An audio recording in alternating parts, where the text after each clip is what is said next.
एक बार एक व्यक्ति अपने काम से लौटकर घर आया और साथ में पनीर लाया और अपनी पत्नी को कहा कि आज मेरे लिए बढ़िया पनीर की सब्ज़ी बनाना, क्योंकि आज मैंने बहुत काम किया है और मुझे बहुत ज़्यादा भूख लगी है और मुझे कुछ बहुत अच्छा खाना है। उसकी पत्नी कमरे से बाहर आई और पनीर लिया और कहा कि बिल्कुल आप हाथ पैर धोकर तैयार हो जाइए, मैं आपके लिए बहुत ही स्वादिष्ट सा खाना बनाती हूँ। वो व्यक्ति फ्रेश हो गया और टीवी देखने लगा और इंतज़ार करने लगा सब्ज़ी के बनने का, ताकि वो उसे खा सके। किचन से बहुत अच्छी खुशबू आ रही थी। वो व्यक्ति बस सोच ही रहा था कि जल्दी से खाना बन जाए ताकि मैं अपनी भूख को मिटा सकूं। लगभग 1 घंटे के बाद खाना बनकर तैयार हो गया। स्वादिष्ट सा भोजन अब खाना लगने ही वाला था कि उस व्यक्ति ने अपनी पत्नी से पूछा कि खाने में नींबू है कि नहीं, क्योंकि मुझे पनीर की सब्ज़ी में नींबू डालकर खाना है। लेकिन पत्नी ने कहा कि नींबू तो ख़त्म हो गए, आपसे कहा था कि लेकिन आप भूल गए। व्यक्ति ने अपनी पत्नी से कहा कि रुको, अभी खाना मत लगाओ, क्योंकि नींबू के बिना खाने में बिल्कुल मज़ा नहीं आएगा। तो मैं अभी गया और अभी नींबू लेकर आया। वो व्यक्ति वापस से कपड़े पहनकर तैयार हुआ और नींबू के पास वाली दुकान पर गया। जब वहाँ पर देखा तो नींबू नहीं थे। उसका दिमाग क्रोध से भर गया। उसने सोचा कि यार, उसके पास नींबू नहीं है, चलो थोड़ी आगे वाली दुकान पर जाता हूँ, शायद वहाँ नींबू मिल जाएगा।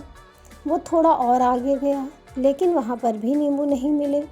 अब उसने सोचा दूर की सब्ज़ी मंडी चला जाता हूँ, वहाँ से नींबू लेकर आऊँगा, क्योंकि नींबू के बिना सब्ज़ी में मज़ा नहीं आएगा। करीबन आधे घंटे के बाद वो करीब की सब्ज़ी मंडी में पहुँचा। वहाँ पर उसे नींबू मिल गया और वो बहुत खुश हुआ कि चलो नींबू मिल गया और अब मैं घर में जाऊँगा और सब्ज़ी में नींबू डालकर अच्छे से सब्ज़ी खाऊँगा। अब वह खुशी खुशी नींबू लेकर घर आया और अपनी पत्नी से कहा कि जल्दी से सब्ज़ी गरम कर दो, रोटी गरम कर दो और नींबू काट दो, ताकि मैं अच्छे से खाना खा सकूं। अब थाली लगाई गई, सब्ज़ी परोसी गई और नींबू रखा गया। उसकी पत्नी सामने ही बैठी थी और वो व्यक्ति थोड़ी देर के लिए कुछ सोच में पड़ गया। उसके बाद उसने नींबू की प्लेट उठाई और दरवाजे से बाहर की ओर फेंक दी और ज़ोर ज़ोर से चिल्लाने लगा, मैं जीत गया, मैं जीत गया। पत्नी ये देखकर घबरा गई कि कहीं ये पागल तो नहीं हो गए, इन्होंने सारे के सारे नींबू दरवाजे से बाहर की ओर क्यों फेंक दिए। उस पत्नी ने उस व्यक्ति पर चिल्लाया और कहा कि आप पागल हो गए हैं, अभी तो इतनी देर तक नींबू के लिए पूछ रहे थे और अभी जब नींबू घर पर ले आए और खाने बैठ गए, आपने इन नींबुओं को दरवाजे से बाहर फेंक दिया और अब चिल्ला रहे हो कि मैं जीत गया, मैं जीत गया। पत्नी पूछी, आप किस चीज़ में जीत गए, क्या हुआ। अब व्यक्ति खुशी खुशी बैठ गया और अपनी पत्नी से कहा, आप भी बैठो, इत्मीनान रखो, बताता हूँ कि क्या हुआ।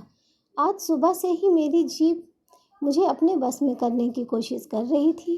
जब मैंने बहुत काम कर लिया तब मुझे बहुत तेज़ भूख लगी। जब मैं घर पर आया तो मुझसे तुमने बहुत ही स्वादिष्ट सब्ज़ी बनाई, उसकी खुशबू मेरी नाक में गई। फिर भी मेरी जीभ ने कहा कि इसे नींबू की ज़रूरत है। मैं पास वाली दुकान पर गया, लेकिन वहाँ नींबू नहीं थे। थोड़ी और दूर गया, वहाँ पर भी नहीं मिले, तो मुझे उसने और दूर लेकर गई। उसके वश में आ गया मैं, और जैसे ही वह कहती गई वैसा मैं करता गया। अब मैं वैसा ही करता गया जैसा वो मुझसे करवाती गई, लेकिन अंत में मैंने विजय प्राप्त कर ली। मैंने उसे उठाकर बाहर फेंक दिया और कह दिया कि तुम्हारा मुझ पर कंट्रोल नहीं है, बल्कि मेरा तुम पर कंट्रोल है और मैं जीत गया।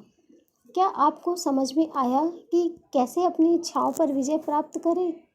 कई बार लोगों को शराब पीने की आदत लग जाती है और उस चक्र में वो भटकते रहते हैं। यदि एक जगह नहीं मिलती तो दूसरी जगह जाएंगे, दूसरी जगह नहीं मिलती तो तीसरी जगह जाते हैं। और अक्सर युवाओं के साथ ऐसा ज़रूर होता है कि वो शराब पीने के लिए बैठते हैं, सारी शराब ख़त्म हो जाती है। उसके बाद एक ना एक व्यक्ति ज़रूर कहता है कि यार और चाहिए के चक्कर में शराब ढूंढने के लिए निकलते हैं। देर रात हो जाती है, वो भटकते रहते हैं। एक जगह नहीं मिली तो दूसरी जगह जाते हैं, दूसरी जगह नहीं मिली तो तीसरी जगह जाते हैं और अपने समय, पैसे और अपने आप को बर्बाद करते रहते हैं। यदि आपने अपनी इंद्रियों पर विजय प्राप्त नहीं किया तो आप भी नींबू की खोज में सिर्फ भटकते ही रहेंगे और हमेशा परेशान रहेंगे। इसीलिए अपनी इंद्रियों पर काबू पाइए और अपने जीवन को खुशी खुशी बिताइए।